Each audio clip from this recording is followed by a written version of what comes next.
What if I told you that someone you love, someone you've shared meals with, someone who calls you family, might not possess a soul? What if the person sitting across from you at dinner, the one who raised you or the sibling you grew up with, is fundamentally different from you in ways that go beyond personality or behavior? This isn't about mental illness. This isn't about difficult personalities or family dysfunction. This is about something far more disturbing: the existence of human beings who appear completely normal, but are internally empty vessels, walking among us without the divine spark that defines true humanity. For thousands of years, spiritual traditions have whispered about this reality. The ancient Gnostics spoke of humans born without pneuma, the breath of spirit. Hindu texts describe beings called asuras, who masquerade as humans but lack the divine essence. Even Christ himself warned of wolves in sheep's clothing, suggesting that not all who appear human carry the light within them. Today, we call them psychopaths, narcissists, or sociopaths. But these clinical terms barely scratch the surface of what we're truly dealing with. These individuals aren't just mentally ill, they're spiritually vacant. They don't just lack empathy, they lack the very essence that makes us human, the soul. And the most terrifying part, they're often closest to us. They hide behind familial bonds, using blood relations as the perfect camouflage for their true nature. They exploit our unconditional love, our biological programming to protect family, our reluctance to acknowledge that someone we're supposed to love might be fundamentally hollow inside. The signs have been there all along. You've felt it in your gut, that cold emptiness when you look into their eyes. You've noticed how conversations with them leave you drained, confused, questioning your own reality. You've wondered why family gatherings feel like performances rather than genuine connections.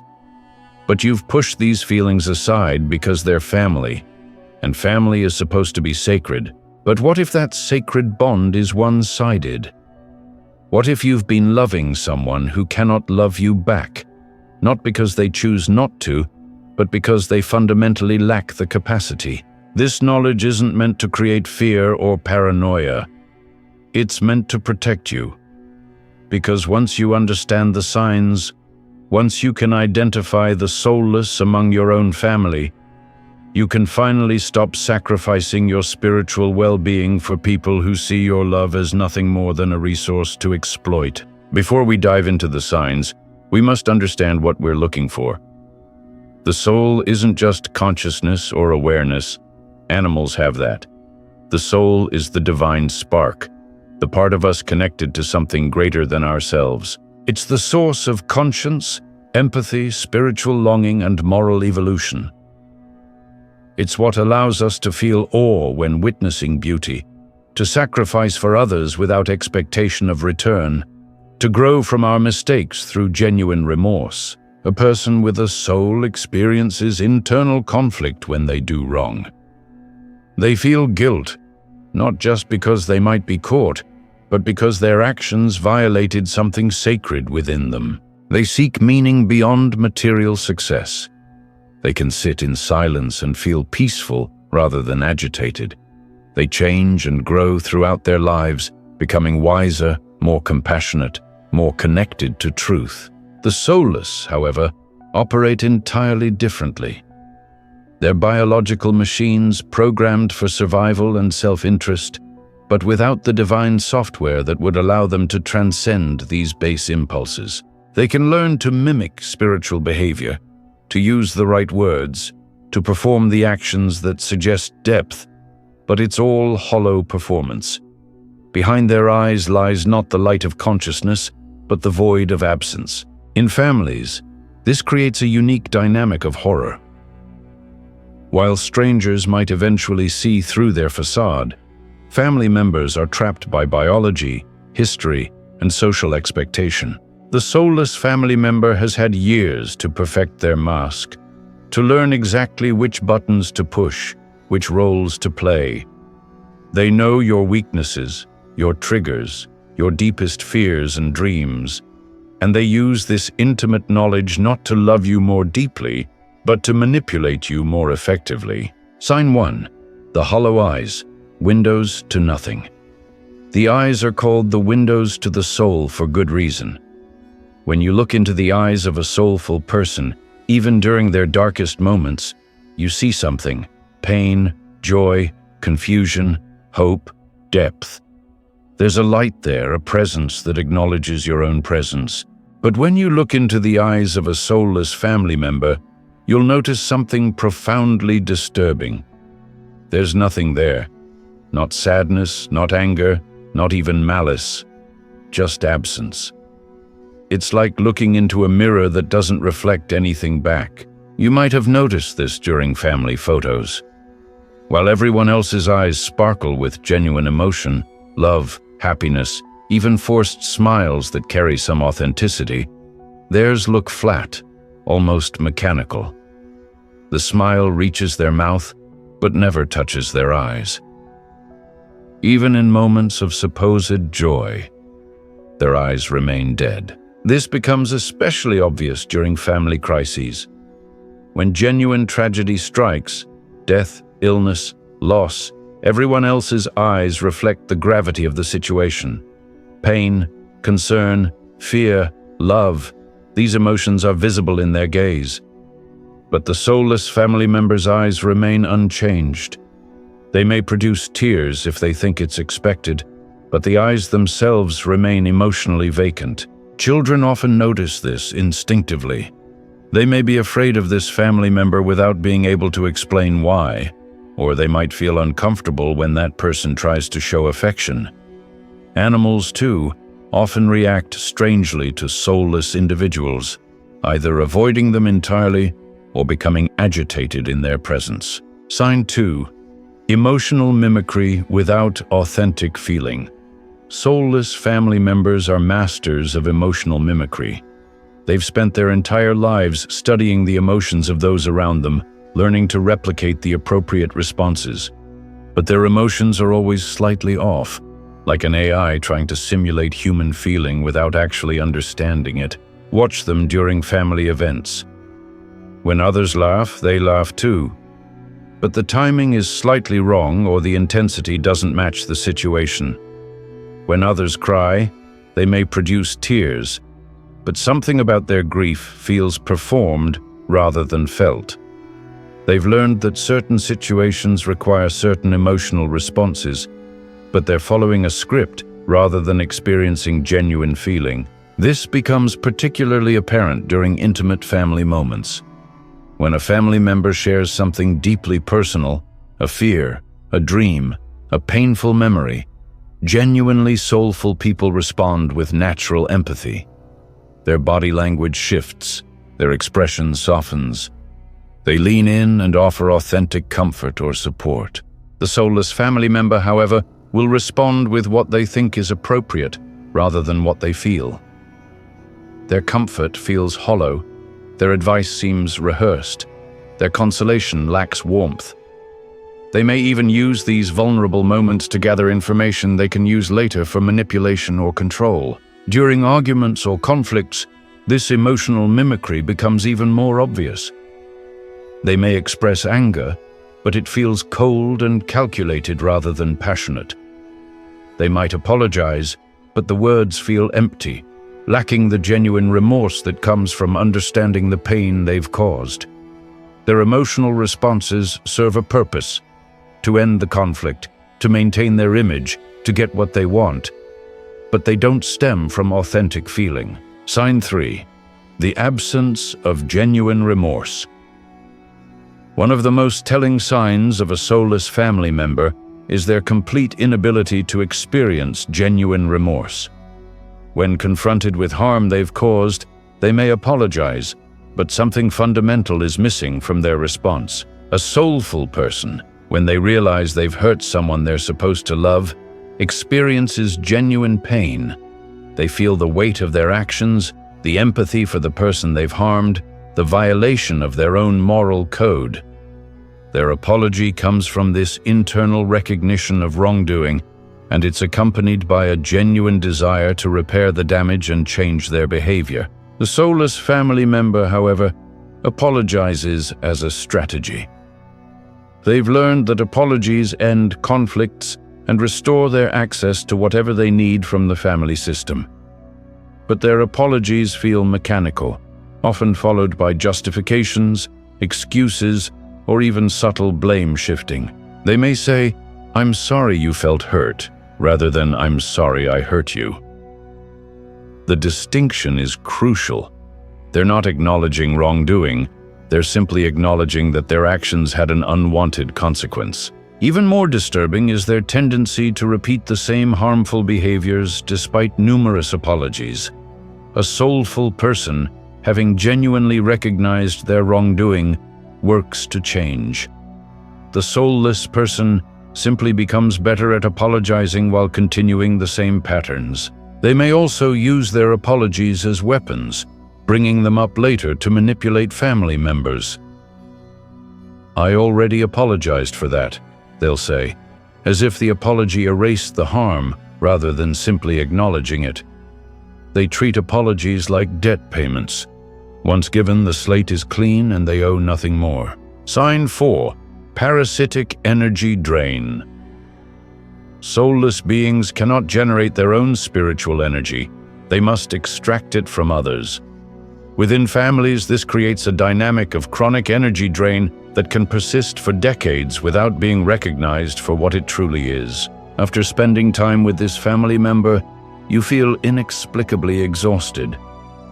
Not just tired from activity or conversation, but drained in a way that affects your very essence. Your mood shifts, your clarity diminishes, your spiritual connection feels weakened. Other family members may not create this effect, or they may even energize you through genuine connection and love. This energy drain happens through various mechanisms. They may monopolize conversations, forcing others to constantly listen to their dramas, problems, or achievements. They create crises that require other family members to drop everything and focus on them. They manufacture emotional emergencies that demand sympathy, attention, or resources. They're also skilled at what psychologists call emotional vampirism. They extract emotional responses from others and feed off them. They might deliberately say hurtful things to provoke reactions, start arguments to create drama, or share false information to generate sympathy. The specific emotion they extract matters less than the intensity of the response. Family gatherings with such individuals often feel heavy, tense, or exhausting rather than nourishing. Conversations center around them and their needs. Other family members find themselves walking on eggshells, constantly monitoring their own words and actions to avoid triggering an emotional eruption. The most insidious aspect of this energy drain is how it's disguised by familial obligation. Other family members excuse the exhaustion they feel, telling themselves that love requires sacrifice, that family means tolerating difficult behavior. They don't recognize that they're being systematically drained by someone who sees their love as nothing more than a renewable resource. Sign 5. Manipulation disguised as love. Soulless family members are masters of manipulation, but they disguise their control tactics as expressions of love and care. This makes their manipulation particularly insidious because it exploits the very bonds that are supposed to be most sacred. They may use phrases like, "I'm only saying this because I love you," before delivering cruel criticisms. They express concern about your life choices while subtly undermining your confidence and independence. They offer help that comes with strings attached, creating obligations that can be called in later. Their love is always conditional, though they may never explicitly state the conditions. They withdraw affection, attention, or support when family members don't comply with their wishes. They use guilt as a primary tool, reminding others of sacrifices they've made, favors they've done, or ways they've been hurt by the family's actions. They're also skilled at triangulation, playing family members against each other by sharing selective information, creating alliances, or fostering competition for their approval. They may tell one family member negative things about another, then reverse the process, creating confusion and conflict, while positioning themselves as the central figure everyone needs to please.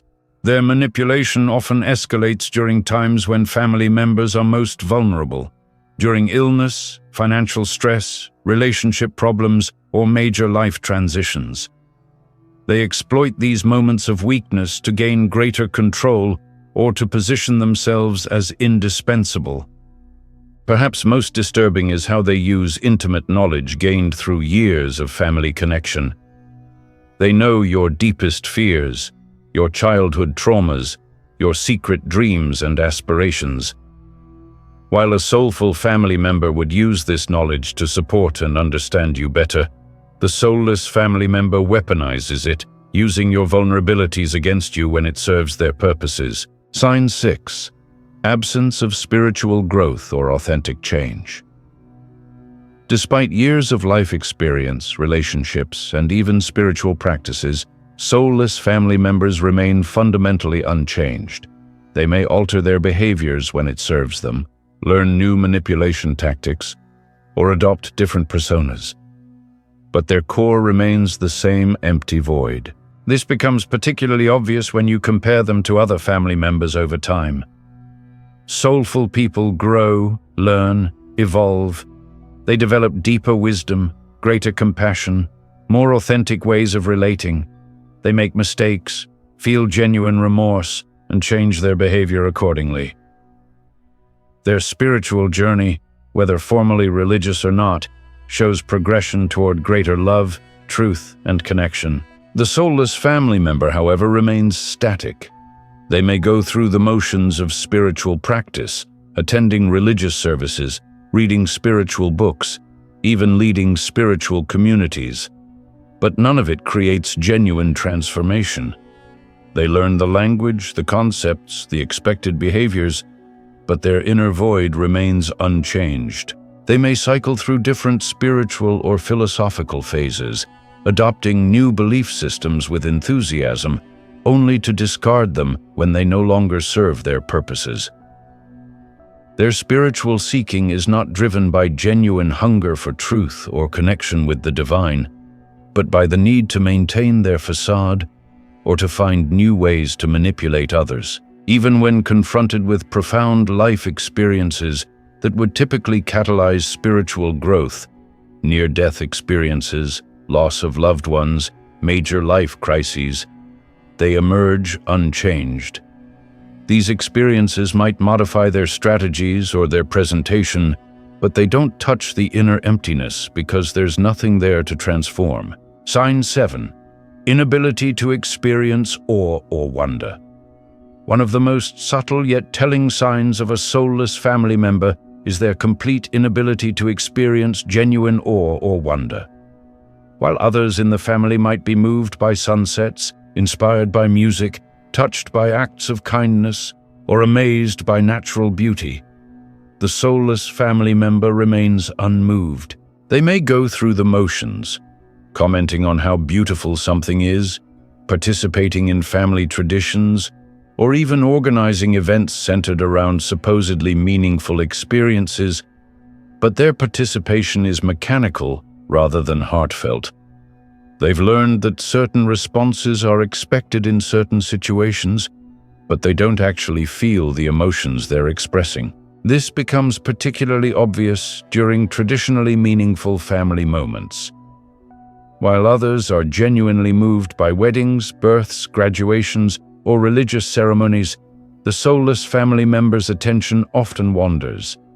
They may check their phones, seem bored, or focus on superficial aspects of the event rather than its deeper meaning. They also tend to reduce profound experiences to their practical or material components. Instead of being moved by a beautiful piece of music, they might comment on the performer's technique or the cost of the instruments. Instead of feeling wonder at a natural landscape, they might focus on the logistics of getting there or the potential for development. This absence of awe extends to their relationships with other family members. They don't seem to experience the profound love that parents typically feel for children, the deep connection between siblings, or the sacred bond between spouses. They may perform these roles adequately, even skillfully, but without the inner fire that makes these relationships truly meaningful. Sign 8. Disturbing reactions to others' pain and joy. Perhaps one of the most chilling signs of a soulless family member is their inappropriate reactions to significant moments in others' lives. When family members experience genuine joy, achievements, milestones, good news, the soulless family member's response feels wrong. They may show what appears to be happiness, but it's often tinged with envy, competition, or attempts to redirect attention to themselves. They might immediately top the good news with their own story, diminish the achievement by pointing out flaws or limitations, or find ways to make themselves central to the celebration. Even more disturbing is their reaction to family members' pain. When others are genuinely suffering, illness, loss, heartbreak, the soulless family member's response lacks the warmth and compassion that should be instinctive among family. They might appear to offer support, but it feels hollow, perfunctory, or self-serving. Some soulless family members even seem to derive satisfaction from others' pain, though they're usually careful to hide this reaction. You might catch a glimpse of what almost looks like pleasure when they hear about someone's misfortune, quickly covered by an expression of concern. They often use family crises as opportunities to position themselves as heroes or to extract emotional energy from the situation. They may volunteer to help in ways that maximize their visibility and recognition while minimizing their actual sacrifice. Their concern feels performative rather than genuine, calculated rather than spontaneous. Sign 9. The persistent feeling that something is wrong. The final and perhaps most important sign is your own intuitive response to this family member. Despite all their efforts to appear normal, loving, and connected, something deep within you recognizes that something is fundamentally wrong. You may feel anxious or drained in their presence, even during supposedly pleasant interactions. Conversations with them leave you feeling confused, manipulated, or somehow diminished. You find yourself questioning your own perceptions and reactions, wondering if you're being too sensitive or judgmental. This feeling often persists despite their good behavior or kind words. They may be saying all the right things, performing all the expected actions, but your soul recognizes the absence of their soul. This recognition can be subtle, a slight discomfort, a sense of emptiness, a feeling that you're interacting with a sophisticated automaton rather than a genuine human being. Trust this feeling. Your soul recognizes the absence of another soul the same way your eyes recognize darkness. This isn't paranoia or judgment, it's spiritual discernment, and it's one of your most important protective mechanisms. Once you recognize a soulless family member, the question becomes, what do you do with this knowledge? The answer isn't simple, because biological and social bonds create obligations that can't easily be severed. However, you can take steps to protect yourself and other family members from their influence. First, set energetic boundaries. Limit the amount of personal information you share with them. Don't confide your dreams, fears, or vulnerabilities. They will use this information against you.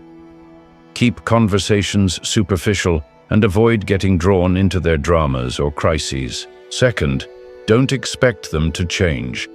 Accept that they are what they are.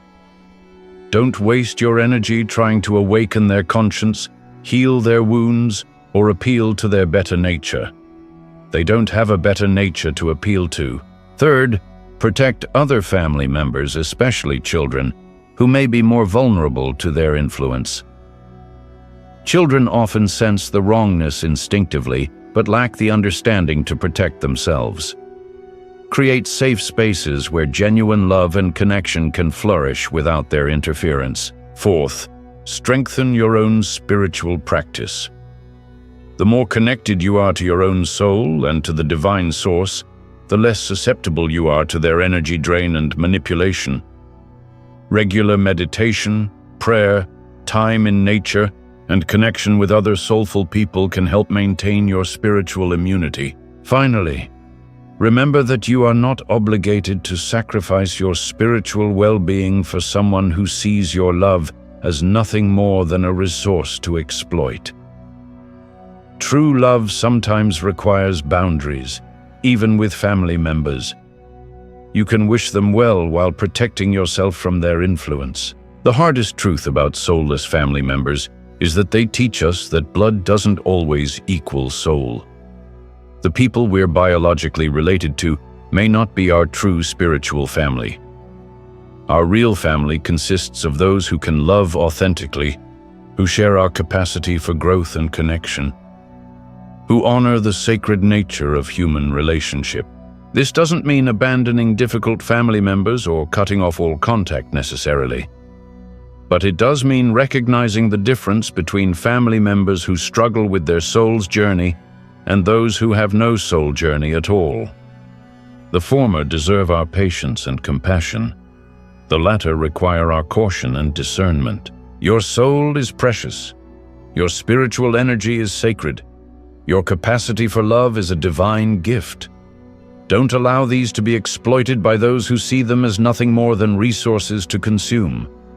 Trust your intuition, set your boundaries, and remember that sometimes the most loving thing you can do is to love from a safe distance. The soulless may share your DNA, but they don't share your divine essence. Recognize them, protect yourself from them, and find your true spiritual family among those who can love you with the same depth and authenticity that you bring to them.